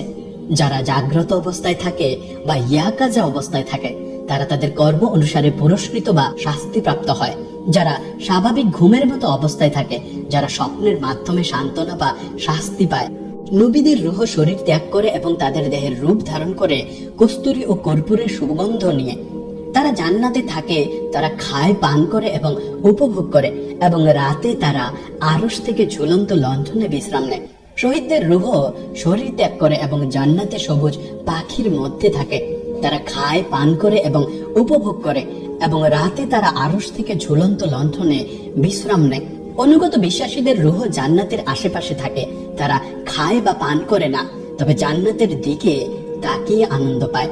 পাপী বিশ্বাসীদের রূহ আসমান ও পৃথিবীর মধ্যে বাতাসে থাকে, অবিশ্বাসীদের রূহ সিজ্জিনে থাকে, সপ্তম পৃথিবীর গভীরে কালো পাখির মধ্যে। তাদের শরীরের সাথে এখনো কিছু সংযোগ থাকে, যেমন সূর্য আকাশে থাকে কিন্তু তার আলো পৃথিবীতে থাকে না। রূহ অদৃশ্য তারের মতো আধ্যাত্মিক সংযোগের মাধ্যমে কবরে তাদের শরীরের সাথে সংযুক্ত থাকে। যখন তারা নিজেরা একটি স্টেশন এবং অপেক্ষার স্থানের মতো বারজাকে যায়, কবরে রূহগুলো বিভিন্ন প্রতিচ্ছবি এবং উন্মোচনের মুখোমুখি হয়। তাদের পার্থিব কর্মগুলো একটি রূপ ধারণ করে এবং তাদের সামনে উপস্থিত হয়। তাদের সালাত, কুরআন, আল্লাহর পথে সেবা এবং তাসবিহ সঙ্গী ও বন্ধুর মতো আসে, শান্তি ও সুখ দেয়। যখন অন্য একজন কামনা করে যে এটি কখনোই না আসুক। কিয়ামতের পর তারা কতদিন বারজাকে থাকবে তা কেবল আল্লাহই জানেন। বারজাকের রূহগুলো আমাদের কথা শুনতে পারে, কিন্তু আমরা তাদের কথা শুনতে পাই না। যদি আল্লাহ চান তবে তারা এখানে যা বলা হয় তাও শুনতে পারে। কিছু অলিকে কবর আবিষ্কারের অনুমতি দেওয়া হয়েছে। নবী সাল্লাল্লাহু আলাইহি ওয়াসাল্লাম বদরের কাফেরদের দেহ যে কূপ ফেলে দেওয়া হয়েছিল তার পাশে দাঁড়িয়ে বলেছিলেন, তোমরা কি দেখেছো আল্লাহ তোমাদের কি প্রতিশ্রুতি দিয়েছেন? উচ্চ ও মহৎ রূহগুলোর মধ্যে এমনও রয়েছে যারা বারজাকের রূহের সাথে মিলিত হতে পারে। মুহিউদ্দিন ইবনে আরবি লিখেছেন যে তিনি প্রায়শই মহৎ রূহগুলোর সাথে মিলিত হতেন। ইমাম সুয়ুতি বলেছেন যে তিনি জাগ্রত অবস্থায় 70 বার নবী সাল্লাল্লাহু আলাইহি ওয়াসাল্লামের সাথে দেখা করেছেন। আহমদ রিফাইও বলেছেন যে তিনি নবী সাল্লাল্লাহু আলাইহি ওয়াসাল্লামের রূহের সাথে দেখা করার সম্মান পেয়েছিলেন। বর্ণিত আছে যে ইমাম বুখারী ওযু ও সালাত আদায় করার পর তার হাদিসগুলো রাসূলুল্লাহ সাল্লাল্লাহু আলাইহি ওয়াসাল্লামের কাছে মুরাকাবা অবস্থায় উপস্থাপন করতেন, যাতে সেগুলো সঠিক কিনা তা নিশ্চিত করতে পারেন। স্বপ্নের মাধ্যমে সাক্ষাৎ অবশ্যই সম্ভব। দুষ্ট রূহগুলোর ক্ষেত্রে তারা এমন বৈঠকে যোগ দিতে পারে না। মনে হয় তারা কিয়ামত পর্যন্ত শৃঙ্খলিত থাকে, তাই তারা পৃথিবীতে ফিরে আসতে পারে না। এই কারণে তথাকথিত আত্মা আহ্বান সেশনে যারা উপস্থিত হয় তারা রূহ নয়, বরং জিন বা শয়তান। দুষ্ট রূহগুলো আসতে পারে না কারণ তারা আবদ্ধ থাকে, এবং ভালো রূহগুলো এমন লোকদের কাছে আসে না। তবে মহৎ রূহগুলো পৃথিবীর মধ্য দিয়ে ভ্রমণ করতে পারে, ঈমানের জন্য কি ঘটে তা অনুসরণ করতে পারে এবং তাদের কবরের সাথে সংযুক্ত থাকতে পারে। হাদিসে উম্মতে মুহাম্মদকে কবর এবং তাদের অভ্যন্তরস্থদের প্রতি সতর্ক ও শ্রদ্ধাশীল হতে বলা হয়েছে। এছাড়াও এমনকি আধুনিক প্যারাসাইকোলজিতেও এটি স্বীকার করা হয় যে প্রতিটি রূহ কবরে তার দেহের পরমাণুর সাথে সংযুক্ত থাকে, কখনো কখনো তাদের পরিদর্শন করে। এই কারণেই কবরের প্রতি যে কোনো অসম্মান, বিশেষ করে এটিকে ধ্বংস করা, এর উপর নির্মাণ করা এবং সেখানে পাপ করা তার দেহের সাথে সংযুক্ত রূহকে বিরক্ত ও ক্ষতি করবে। অনেক ঘটনা এটি নিশ্চিত করে। উদাহরণস্বরূপ, আঙ্কারা শহরের মাঝখানে একটি কবর বুলডোজার দ্বারাও সরানো যায়নি। অনেক লোক সাক্ষী ছিল যে মেশিনগুলো আটকে গিয়েছিল এবং চালিয়ে যেতে পারেনি। এমনকি পশ্চিমা লেখকরাও এমন বিষয়ে অনেক কথা বলেছেন। কিছু দার্শনিক, নির্দিষ্ট রহস্যবাদী এবং খ্রিস্টানরা বলেন যে কেবল রূহ শাস্তিপ্রাপ্ত হবে, কিন্তু আমরা আহলে সুন্নাত ওয়াল জামাতের লোকেরা বিশ্বাস করি যে যেমন দেহ ও রূহ একসাথে পুনরুত্থিত হবে, তেমনি তারা একসাথে শাস্তি বা আশীর্বাদও ভোগ করবে। রূহ এবং দেহের সম্পর্ক একজন অন্ধ এবং একজন পঙ্গু মানুষের মতো। অন্ধ মানুষটি পঙ্গুটিকে তার পিঠে বহন করে এবং পঙ্গুটি তাকে পথ দেখায়। তারা একসাথে এগিয়ে চলে। একইভাবে রূহ এবং দেহ এই পৃথিবীতে এবং পরকালে উভয়ই ব্যথা এবং আনন্দ ভাগ করে। কোরআন ও হাদিসে স্পষ্টভাবে উল্লেখ করা হয়েছে যে দেহ এবং এর অংশগুলো উভয়ই শাস্তি ভোগ করবে এবং আশীর্বাদ উপভোগ করবে। পরকালের জন্য উপযুক্ত দেহ ছাড়া কিভাবে আনন্দ অনুভব করা যেতে পারে? আল্লাহ, যিনি রূহ এবং দেহের পরমাণু উভয় সৃষ্টি করেছেন, তিনি দেহকে আবার জীবন দিতে পারেন, তাকে শাস্তি দিতে পারেন বা আশীর্বাদ দিয়ে পুরস্কৃত করতে পারেন। ক্ষমতা এবং জ্ঞান তাঁরই, তিনি যা চান তাই করেন। এই বিষয়গুলোর আসল সত্য পরকালে জানা যাবে, যখন মানুষ সেই পৃথিবীর বিষয়গুলোর মুখোমুখি হবে। কারণ সেখানে পুরস্কার এবং শাস্তি এমন জিনিস যা কোনো চোখ দেখেনি, কোনো কান শুনেনি এবং কোনো হৃদয় কল্পনা করেনি। সাদাকা ইজারিয়া হলো রাস্তা, সেতু, মসজিদ, ফোয়ারা, স্কুল এবং এমন প্রতিষ্ঠান নির্মাণ করা যা থেকে মানুষ উপকার পেতে থাকবে। যতক্ষণ এগুলো বিদ্যমান থাকবে ততক্ষণ তাদের মাধ্যমে করা প্রতিটি ভালো কাজ কিয়ামত পর্যন্ত নির্মাণকারী আমলনামায় লিপিবদ্ধ থাকবে। এটি নবী সাল্লাল্লাহু আলাইহি ওয়াসাল্লাম শিক্ষা দিয়েছেন। আলেমদের রেখে যাওয়া কাজগুলো সাদাকা ইজারিয়ার একটি রূপ। আলেম তার প্রচেষ্টা ও জ্ঞান অনুসারে পুরস্কৃত হন। আলেমদের সমর্থন করা, যারা সত্য জ্ঞানের পথে চলে তাদের সাহায্য করা, তাদের বই, কাগজপত্র, খাবার এবং প্রয়োজনীয় জিনিসপত্রের ব্যবস্থা করা, এগুলো অফুরন্ত সওয়াবের চ্যানেল হিসেবে বিবেচিত হয় এবং সাদকা জারিয়া হিসেবে গণ্য হয়। সাদকা জারিয়া হলো রাস্তা, সেতু, মসজিদ, ফোয়ারা, স্কুল এমন প্রতিষ্ঠান নির্মাণ করা যা থেকে মানুষ উপকার পেতে থাকবে। এমনকি একটি গাছ রোপণ করাও সাদকা জারিয়ার অংশ। যতক্ষণ এগুলো বিদ্যমান থাকবে ততক্ষণ তাদের মাধ্যমে করা প্রতিটি ভালো কাজ কিয়ামত পর্যন্ত নির্মাণকারীর আমলনামায় লিপিবদ্ধ থাকবে। এটি নবী সাল্লাল্লাহু আলাইহি ওয়াসাল্লাম শিক্ষা দিয়েছেন। আলেমদের রেখে যাওয়া কাজগুলো সাদকা জারিয়ার একটি অন্যতম রূপ। আলেম তার প্রচেষ্টা ও জ্ঞান অনুসারে পুরস্কৃত হন। আলেমদের সমর্থন করা, যারা সত্য জ্ঞানের পথে চলে তাদের সাহায্য করা, তাদের বই, কাগজপত্র, খাবার এবং প্রয়োজনীয় জিনিসপত্রের ব্যবস্থা করা, এগুলো অফুরন্ত সওয়াবের একটি চ্যানেল হিসেবে বিবেচিত হয় এবং সাদকায়ে জারিয়া হিসেবে গণ্য হয়। যে রূহ চলে যায় সে নেক সন্তানদের কামনা করে যারা তারপর ভালো কাজ করবে। শুধুমাত্র এমন সন্তানরাই পরকালে কাজে আসবে। একটি রুহের মিষ্টি খাবার বা সপ্তম দিন, 40তম দিন বা বার্ষিকের মতো সমাবেশের প্রয়োজন হয় না। এর মেহফিল, অর্থ প্রদত্ত তেলাওয়াত বা দেয়ালে ছবির প্রয়োজন হয় না। যদি আপনি তাদের সম্মান করতে চান তবে তাদের কবর জিয়ারত করুন, সালাম দিন এবং আপনার হৃদয়কে নরম করুন। আপনার জিহ্বা দিয়ে দোয়া ও ইস্তেগফার করুন এবং আপনার চোখ দিয়ে তাদের জন্য অশ্রু ঝরান। এগুলোই সত্য উপহার যা সেই জগতে তাদের কাছে পৌঁছায়, সেখানে যার একমাত্র মূল্য রয়েছে। এখন মিরাজের সেই রাতে ফিরে যাওয়া যাক, যখন সময় ও স্থানের সমস্ত সীমা অতিক্রম করা হয়েছিল। চলুন নবীর কথা দিয়ে 7টি আসমান আবার অনুভব করি এবং দেখি তিনি সেখানে কি দেখেছিলেন যা সাধারণ রুহের থেকে ভিন্ন ছিল।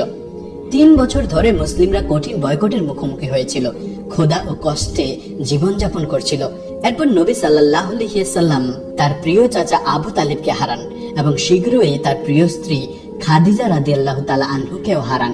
তার সবচেয়ে কঠিন সময়ে আল্লাহ তাকে সান্ত্বনা দিলেন ইসরা ও মিরাজ দিয়ে। মক্কা থেকে জেরুজালেমের যাত্রা ইসরা নামে পরিচিত এবং জেরুজালেম থেকে আসমানগুলোর দিকে আরোহণ মিরাজ নামে পরিচিত। সেই বরকতময় রাতে আমাদের নবী আলাইহিস সালাতু ওয়াস সালাম হাতেমে ছিলেন, যা কাবার পাশে অবস্থিত। তিনি ঘুম ও জাগ্রত অবস্থার মাঝামাঝি থাকা অবস্থায় জিবরাইল আলাইহিস সালাম এলেন। তিনি তার বরকতময় বুক খুলে দেন, জমজমের পানি দিয়ে তার হৃদয় ধুয়ে দেন, ঈমান ও হিকমা দিয়ে তা পূর্ণ করেন, তারপর আবার বন্ধ করে দেন। এই ঐশ্বরিক প্রস্তুতির পর তিনি তাকে সুসংবাদ দিলেন, তোমার রবের দিকে তোমার যাত্রার সময় এসেছে।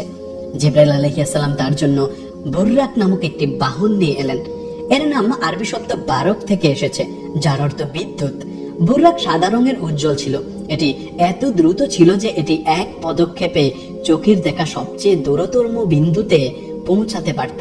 এটি গাধা বা খচ্চর কোনোটিই ছিল না, এটি তাদের আকারের মাঝামাঝি ছিল। যখন নবী সাল্লাল্লাহু আলাইহি ওয়াসাল্লাম কাছে এলেন, বুররাক লজ্জিত হয়ে কাঁপতে লাগলো, কারণ সেই মুহূর্ত পর্যন্ত এটি আল্লাহর দৃষ্টিতে এত সম্মানিত কাউকে বহন করেনি। এভাবেই ইসরার যাত্রা শুরু হয়েছিল। এক মুহূর্তে তারা মক্কা থেকে জেরুজালেমের আল আকসা মসজিদে ভ্রমণ করলো। আল আকসা মসজিদ একটি পবিত্র ভূমি, যেখানে একটি সোনালী গম্বুজযুক্ত মসজিদ রয়েছে, যা প্রায় 1,40,000 লোকের জন্য যথেষ্ট বড়। সাধারণত 1500 কিলোমিটারের যাত্রা উটের কাফেলা দিয়ে কয়েক সপ্তাহ লাগত, কিন্তু আল্লাহর অনুমতিতে এটি এক মুহূর্তে সম্পন্ন হয়েছিল। যখন তারা জেরুজালেমে পৌঁছালেন, তখন নবী সাল্লাল্লাহু আলাইহি ওয়াসাল্লাম একটি বড় পরীক্ষার মুখোমুখি হলেন। জিবরাইল আলাইহিস সালাম তার সামনে 2টি পেয়ালা আনলেন, একটি দুধে পূর্ণ ছিল, অন্যটি মদে। নবী সাল্লাল্লাহু আলাইহি ওয়াসাল্লাম কোনো দ্বিধা ছাড়াই দুধ বেছে নিলেন। তখন জিবরাইল আলাইহিস সালাম বললেন, সমস্ত প্রশংসা আল্লাহর জন্য, যিনি আপনাকে মানব সৃষ্টির প্রকৃতির প্রতি পরিচালিত করেছেন। যদি আপনি মদ বেছে নিতেন তবে আপনার উম্মাহ পথভ্রষ্ট হয়ে যেত। এইভাবে রাসূল সাল্লাল্লাহু আলাইহি ওয়াসাল্লাম তার পুরো উম্মার প্রতিনিধিত্ব করেছিলেন, তাদের জন্য বরকতের উৎস হয়ে উঠেছিলেন। এখানে দুধ ফিতরাহকে এবং মদ দুনিয়ার প্রতি ভালোবাসাকে প্রতিনিধিত্ব করে। এবার চলুন আমরা 7 আসমানের যাত্রার দিকে দেখি। জিবরাইল আলাইহিস সালাম আমাদের নবী সাল্লাল্লাহু আলাইহি ওয়াসাল্লামকে আসমানের গেটে নিয়ে এলেন। প্রতিটি গেটে ফেরেশতারা পাহারায় ছিলেন। যখন একটি গেট খুলল, নবী সাল্লাল্লাহু আলাইহি ওয়াসাল্লাম সম্পূর্ণ ভিন্ন জগতে প্রবেশ করলেন। প্রথম আসমানে তারা উজ্জ্বল ও দীপ্তিময় মুখের একজন নবীকে দেখলেন। জিবরাইল আলাইহিস সালাম বললেন, ইনি আপনার পিতা আদম, তাকে সালাম দিন। নবী সাল্লাল্লাহু আলাইহি ওয়াসাল্লাম সালাম দিলেন। আদম আলাইহিস সালাম তার মুখে মধুর হাসি নিয়ে বললেন, স্বাগতম আমার নেক পুত্র, স্বাগতম হে নেক নবী। আদি পিতার সাথে দেখা হওয়া নবী সাল্লাল্লাহু আলাইহি ওয়াসাল্লামের হৃদয়কে গভীর আনন্দে পূর্ণ করেছিল। এবার দ্বিতীয় আসমানে গেট আবার খুলল। এবার দুজন নবী সেখানে ছিলেন, ইয়াহিয়া ও ঈসা আলাইহিস সালাম। তারা দুজনেই হেসে বললেন, স্বাগতম হে নেক ভাই, নেক পুত্র। তারা এই পৃথিবীতে চাচাতো ভাই ছিলেন, কিন্তু এখন সমস্ত নবীদের মতে তারা একটি উদ্দেশ্য নিয়ে একত্রিত হয়েছিলেন, প্রিয়জনকে তার রবের পথে স্বাগত জানাতে। তৃতীয় আসমানে এখানে তারা ইউসুফ আলাইহিস সালামের সাথে দেখা করলেন, যিনি তার মহান সৌন্দর্যের জন্য পরিচিত ছিলেন। তার মুখ চাঁদের মতো উজ্জ্বল ছিল। যখন নবী সাল্লাল্লাহু আলাইহি ওয়াসাল্লাম তাকে সালাম দিলেন, ইউসুফ আলাইহিস সালাম আনন্দের সাথে বললেন, স্বাগতম আমার নেক পুত্র। পরবর্তী স্তরে ইদ্রিস আলাইহিস সালাম ছিলেন, যাকে কোরআনে বিশ্বস্ত নবী বলা হয়েছে। যিনি নবী সাল্লাল্লাহু আলাইহি ওয়াসাল্লামকে দেখলেন, তিনি বললেন, স্বাগতম নেক ভাই, স্বাগতম নেক নবী। পঞ্চম আসমানে এখানে তারা হারুন আলাইহিস সালামের সাথে দেখা করলেন। তিনি নবী সাল্লাল্লাহু আলাইহি ওয়াসাল্লামকে আলিঙ্গন করলেন এবং তাকে আবার স্বাগত জানালেন। ষষ্ঠ আসমানে মুসা আলাইহিস সালাম ছিলেন। যখন তিনি নবী সাল্লাল্লাহু আলাইহি ওয়াসাল্লামকে দেখলেন, তার চোখ থেকে অশ্রু গড়িয়ে পড়ল।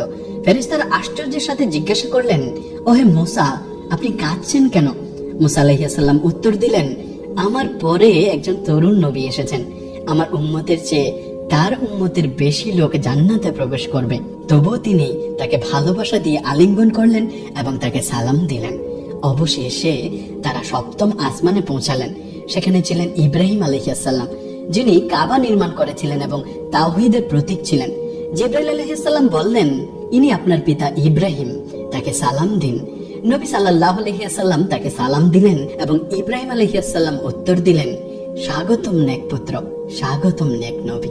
এই আসমানে নবী সাল্লাল্লাহু আলাইহি ওয়াসাল্লাম বাইত আল মামুরও দেখেছিলেন। এটি আকাশের কাবার মতো ছিল। তিনি সেখানে সালাত আদায় করলেন। জিবরাইল আলাইহিস সালাম ব্যাখ্যা করলেন, প্রতিদিন 70,000 ফেরেশতা এখানে তাওয়াফ করেন। কিয়ামত পর্যন্ত তাদের পালা আসবে না।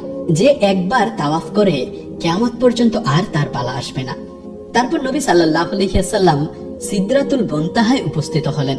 তিনি এর ফলগুলোকে মাটির পাত্রের মতো বড় এবং এর পাতাগুলোকে হাতির পায়ের মতো বর্ণনা করেছেন। জিবরাইল আলাইহিস সালাম বললেন, এটি সিদরাতুল মুনতাহা। সেখানে 4টি নদী ছিল, 2টি অভ্যন্তরীণ এবং 2টি বাহ্যিক, অর্থাৎ 2টি বাতিনি এবং 2টি জাহিরি। নবী সাল্লাল্লাহু আলাইহি ওয়াসাল্লাম জিজ্ঞেস করলেন, এগুলো কি হে জিবরাইল? জিবরাইল আলাইহিস সালাম উত্তর দিলেন, 2টি বাতিনি নদী জান্নাতের নদী। জাহিরি নদীগুলো হলো নীল ও ফোরাত নদী। সিদরাতুল মুনতাহা কেবল একটি গাছ নয়, বরং ঐশ্বরিক সীমার প্রতীক। এখানে সমস্ত পরিচিত ও অজানা পরিমাপ শেষ হয়। জিবরাইল আলাইহিস সালাম থেমে নবী সাল্লাল্লাহু আলাইহি ওয়াসাল্লামকে বললেন, হে আল্লাহর রাসূল, এখান থেকে আপনি একা যাবেন। আল্লাহ আমাকে কেবল এই পর্যন্তই যাওয়ার অনুমতি দিয়েছেন। যদি আমি আর এক ধাপও এগিয়ে যাই, তবে আমি পড়ে ছাই হয়ে যাব। সেখান থেকে নবী সাল্লাল্লাহু আলাইহি ওয়াসাল্লাম একাই চললেন। সিদরাত পেরিয়ে তিনি সময় ও স্থানের বাইরে একটি স্থানে প্রবেশ করলেন। অসাধারণ বাস্তবতা তাকে দেখানো হয়েছিল। তিনি আল্লাহর সৌন্দর্য দিয়ে সম্মানিত হয়েছিলেন। কোরআনের ভাষায় তিনি 2 ধনুকের দৈর্ঘ্যের সমান বা তারও কাছাকাছি ছিলেন। এই সাক্ষাতে সম্পূর্ণ রূপে বর্ণনা বা মানব ভাষায় বর্ণনা করা যায় না। মিরাজ কেবল আরোহণের গল্প নয়, প্রতিটি আসমান, প্রতিটি শিক্ষা, প্রতিটি সালামি পথ নির্দেশক। সিদরাত এবং তার পরের ঘটনাগুলো মহাবিশ্ব, বস্তু এবং সময়ের দুর্বলতা এবং আল্লাহর ক্ষমতা, রহমত ও নৈকট্যের মহত্ব প্রকাশ করে। আরশ সৃষ্টি হয়েছিল। এটি 18,000 জগৎ ধারণকারী সর্ববৃহৎ সৃষ্টি। এটি চিরন্তন নয়, এটি সৃষ্টি হয়েছে। এখন 4টি ফেরেশতা আরশ বহন করছেন এবং কিয়ামতের দিন এই সংখ্যা হবে 8। এই ফেরেশতাগুলো আকারে মানব বোঝার বাইরে। আমরা যে মহাবিশ্বে বাস করি তা আরশের সর্বনিম্ন স্তরে। পৃথিবীর উপরে 7টি আসমান রয়েছে, পেঁয়াজের খোসার মতো স্তরযুক্ত। প্রতিটি আসমানের মধ্যে দূরত্ব 500 বছর। চাঁদ, তারা এবং গ্রহগুলো এমনকি প্রথম আসমানেরও নিচে। 7টি আসমানের উপরে রয়েছে কুরসি। কুরসি এত বিশাল যে আসমান ও পৃথিবীকে আবৃত করে। আয়াতুল কুরসিতে উল্লিখিত কুরসি আল্লাহর ক্ষমতার প্রতীক। কুরসির উপরে রয়েছে আরশে আজম। মৃত্যুর পর নেক লোকেরা এই স্তরগুলো অতিক্রম করবে এবং আল্লাহর মহত্ব দেখার সম্মান পাবে। মানুষের জন্য 7 আসমানের যাত্রা মৃত্যু দিয়ে শুরু হয়। মালাকুল মউত আঙ্গুলের ডগা থেকে রুহ টেনে বের করেন। রুহ দেহ ত্যাগ করার পর দেহ ঠান্ডা ও শক্ত হয়ে যায়। পৃথিবীতে জানাজা প্রস্তুত করার সময় রুহকে জান্নাতে তার স্থান দেখানো হয়। তারপর রুহ ধৌত দেহে ফিরে আসে, কাফন ও দেহের মাঝখানে প্রবেশ করে। এটি সম্পূর্ণ দেহ নয়, বরং মৌমাছির মতো ছোট আকারের। রুহ কবরে বলা কথা শুনতে পায়, তা ভালো হোক বা খারাপ। যখন দেহকে কবরে রাখা হয় তখন রুহ আবার দেহে ফিরে আসে এবং প্রশ্ন করার জন্য প্রস্তুত হয়। একজন বিশ্বাসীর রুহকে সুন্দর চেহারার ফেরেশতারা নিয়ে যান। তারা তাকে উজ্জ্বল ও সুগন্ধি পোশাক পরিয়ে জান্নাতের সুসংবাদ দেন। তারপর আসমানগুলোর মধ্য দিয়ে যাত্রা শুরু হয়। প্রতিটি স্তরে ফেরেশতারা প্রশংসাসূচক মিষ্টি কথায় রুহকে স্বাগত জানান। রুহ যখন প্রথম আসমানে পৌঁছায় তখন তাকে দায়িত্বপ্রাপ্ত ফেরেশতারা স্বাগত জানান।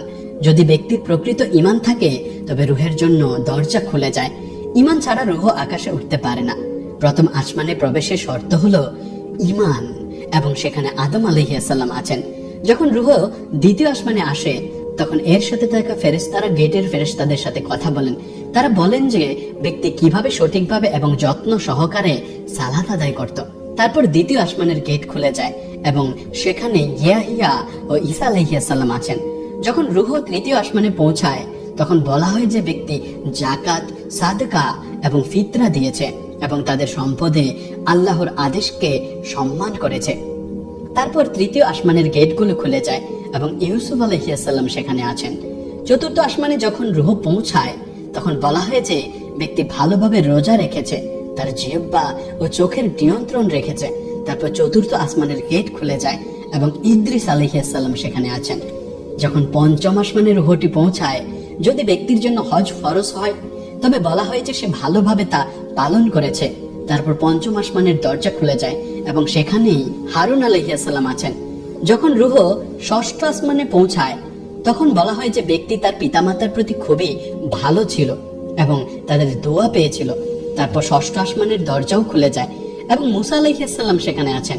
যখন সপ্তম আসমানে রুহ আসে তখন বলা হয় যে ব্যক্তি ভোরে ইস্তেগফার করেছে, গোপনে সাদাকা দিয়েছে এবং এতিমের যত্ন নিয়েছে। তারপর সপ্তম আসমানের দরজাও খুলে যায় এবং ইব্রাহিম আলাইহিস সালাম সেখানে আছেন। সপ্তম আসমানের পর রুহ আল্লাহর মহিমা ও মহত্বের আবরণের দিকে এগিয়ে যায়। আলোর তৈরি প্রতিটি আবরণে একজন ফেরেশতা পাহারায় আছেন। প্রতিটি আবরণের গেটে কড়া নাড়া হয়। রুহকে তার ইস্তিগফার, ভালো কাজে ডাকা এবং দরিদ্রদের সাহায্য করার মাধ্যমে পরিচয় করিয়ে দেওয়া হয়। ফেরেশতারা সর্বত্র প্রশংসাসূচক কথায় তাকে স্বাগত জানান। রুহ ফেরেশতাদের সাথে দেখা করে এবং তাদের সাথে সালাম বিনিময় করে। সমস্ত আবরণ অতিক্রম করার পর রুহ জান্নাতের প্রান্তে বিশাল গাছ সিদরাতুল মুনতাহায় পৌঁছায়। এর ডালপালা জান্নাতের সবকিছু আবৃত করে রাখে। যখন এর শিকড় জাহান্নামের গভীরতায় নেমে যায়, মুনতাহা শব্দের অর্থ শেষ, সীমা, চূড়ান্ত। সিদরা শব্দের অর্থ গাছ। সিদরাতুল মুনতাহা এত বিশাল যে এর ডালপালা জান্নাত জুড়ে বিস্তৃত এবং এর শিকড় জাহান্নামের গভীরে পৌঁছেছে। সিদরাতুল মুনতাহায় গেটে কড়া নাড়া হয় এবং ব্যক্তির শ্রেণী পরীক্ষা করা হয়। যদি কর্মগুলো লোক দেখানো থেকে মুক্ত হয় তবে বান্দা তা অতিক্রম করতে পারে। তারপর বান্দার সামনে আগুনের একটি সমুদ্র আবির্ভূত হয়। এটি অতিক্রম করতে 1000 বছর লাগে, তবে আগুন বান্দার কোনো ক্ষতি করে না।